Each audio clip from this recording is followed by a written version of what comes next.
இன்றைக்கி நம்ம பார்க்க போகிற ரெசிபி பக்கடா மோர் குழம்பு. இது ரொம்ப ஈஸியாக செய்யலாம். வீட்டில் குழம்பு என்ன செய்கிறதுன்னு குழப்பமாக இருக்கிற சமயத்தில், காய்கறி எதுவும் இல்லாத சமயங்களில் இந்த மாதிரி ஒரு குழம்பு செஞ்சு சாப்பிட்லாம். வாங்க எப்படி செய்கிறதுன்னு பார்க்கலாம்.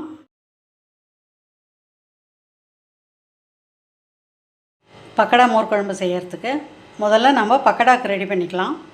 அதுக்காக ஒரு பெரிய வெங்காயம் மீடியம் சைஸ், ஒரு பச்சை மிளகாய், கொஞ்சம் கருவேப்பிலை எடுத்து வச்சுருக்கேன். இதை கட் பண்ணிக்கலாம். அதுக்கப்புறம் என்ன செய்கிறதுன்னு பார்க்கலாம்.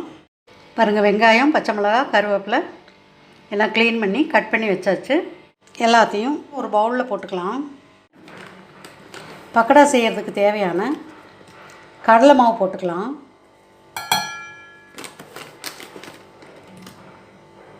எவ்வளோ பக்கடா வேணுமோ அந்த அளவுக்கு போட்டுக்கலாம். நான் இப்போ இதில் இந்த கரண்டியில் 3 கரண்டி போட்டிருக்கேன். இப்போ இதுக்கு தேவையான அளவு உப்பு போட்டுக்கிறேன். ஒரு கரண்டி பச்சரிசி மாவு போட்டுக்கிறேன்.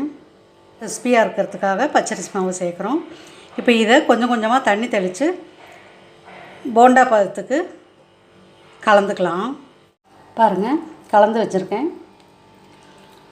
பாருங்கள், இந்த மாதிரி எடுத்து எண்ணெயில் போடுற அளவுக்கு இருக்கணும். இந்த பதத்துக்கு கலந்து வச்சுருக்கேன். இதை ஒரு பக்கம் எடுத்து வச்சிடலாம். இப்போது மோர் குழம்புக்கு தேவையானதை அரைச்சிக்கலாம். எப்படி அரைக்கிறதுன்னு பார்க்கலாம். மிக்சர் ஜாரில் 2 பச்சை மிளகாய், 2 கரண்டி தேங்காய் துருவல்,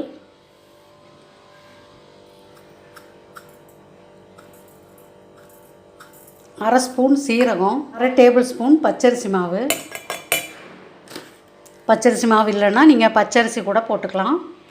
இப்போ இதை நல்லா விழுதாக அரைச்சிக்கலாம். மோர் குழம்புக்கு தேவையான புளித்த தயிர் 1 கப் எடுத்து வச்சுருக்கேன். பாருங்கள், இந்த கப்பில் 1 கப் எடுத்து வச்சுருக்கேன். பாருங்கள், மோர் குழம்புக்கு தேவையான தேங்காய் அரைச்சி வச்சாச்சு. இப்போ நம்ம பக்கடாக்கில் பொரிச்சு எடுத்துக்கலாம். அதுக்காக ஸ்டவ் ஆன் பண்ணி ஒரு வாணலி வச்சு தேவையான அளவு எண்ணெய் ஊற்றிக்கலாம்.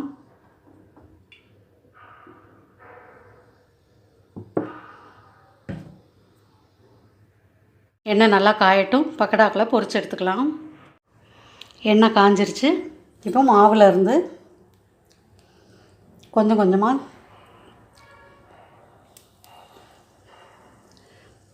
சின்ன சின்ன உருண்டைகளாக போட்டுக்கலாம்.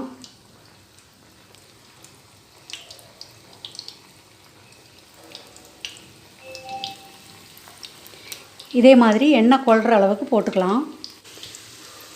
இந்த மாதிரி நம்ம கரைச்சி வச்ச மாவை இந்த மாதிரி எல்லாத்தையும் போட்டு பொரித்து எடுத்துக்கலாம். திருப்பி போட்டுக்கலாம்.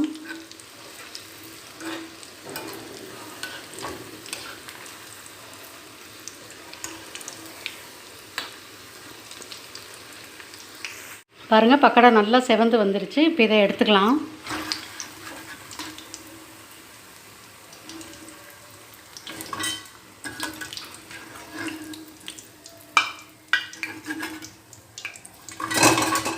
இதே மாதிரி எல்லாத்தையும் பொரித்து எடுத்துக்கிறேன். பக்கடா வெந்துட்டுருக்கிற நேரத்துலையே நம்ம குழம்பு செய்ய ஆரம்பிச்சிடலாம். அதுக்காக ஸ்டவ் ஆன் பண்ணி ஒரு வாணலி வச்சுக்கலாம். குழம்பு தாளிக்கிறதுக்காக 4 சின்ன வெங்காயம் சின்னதாக கட் பண்ணி வச்சுருக்கேன். ஒரு வரமிளகாய் கட் பண்ணி வச்சுருக்கேன். குழம்பு எப்படி செய்கிறதுன்னு பார்க்கலாம். ஸ்டவ் ஆன் பண்ணி வாணலி வச்சு கொஞ்சம் எண்ணெய் விட்டுக்கலாம். 1 டேபிள் ஸ்பூன் எண்ணெய் விட்டுருக்கேன். எண்ணெய் காயட்டும். பாருங்கள், பக்கடா முழுவதுமே பொரித்து எடுத்தாச்சு.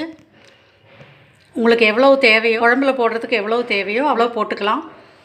மீதி நீங்கள் ஸ்நாக்ஸாக கூட சாப்பிட்டுக்கலாம். இப்போ குழம்பு செய்யலாம்.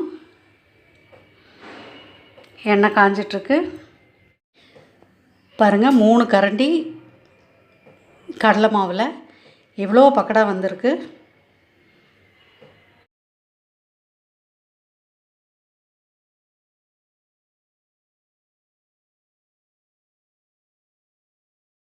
இப்போ எண்ணெயில் அரை ஸ்பூன் கடுகு,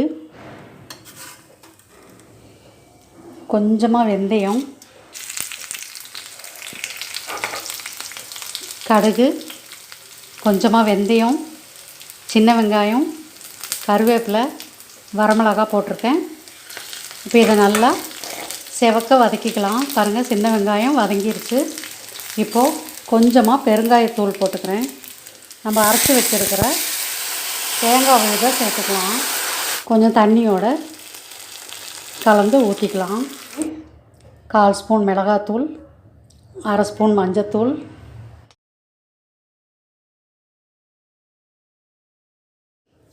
குழம்புக்கு தேவையான உப்பு போட்டு கலந்து விட்டுக்கலாம்.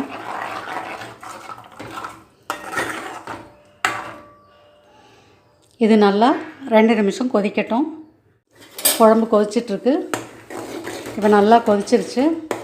இப்போ இதில் நம்ம எடுத்து வச்சுருக்கிற 1 கப் தயிரை இதில் விட்டுக்கலாம். கலந்து விட்டுக்கலாம். உப்பு சரியாக இருக்கான்னு செக் பண்ணிக்கலாம். இப்போ ஸ்டவ்வை சிம்மில் வச்சுக்கலாம். தேவையான அளவு பக்கடாக்களை இதில் போட்டுக்கலாம். பாதி பக்கடாக்களை போட்டிருக்கேன். மீதி ஸ்நாக்ஸாக சாப்பிட்றதுக்காக எடுத்து வச்சுருக்கேன். இப்போது இதில் இந்த பக்கடாக்கள் இந்த குழம்புல இப்படியே கிடக்கட்டும்.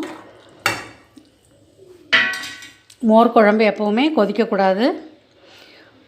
தயிர் ஊற்றின உடனே லேசாக நுரைச்சி வரும்போது இறக்கிடணும். பாருங்கள், லேசாக நுரக்கட்டி வருது. இப்போது ஸ்டவ் ஆஃப் பண்ணிக்கலாம்.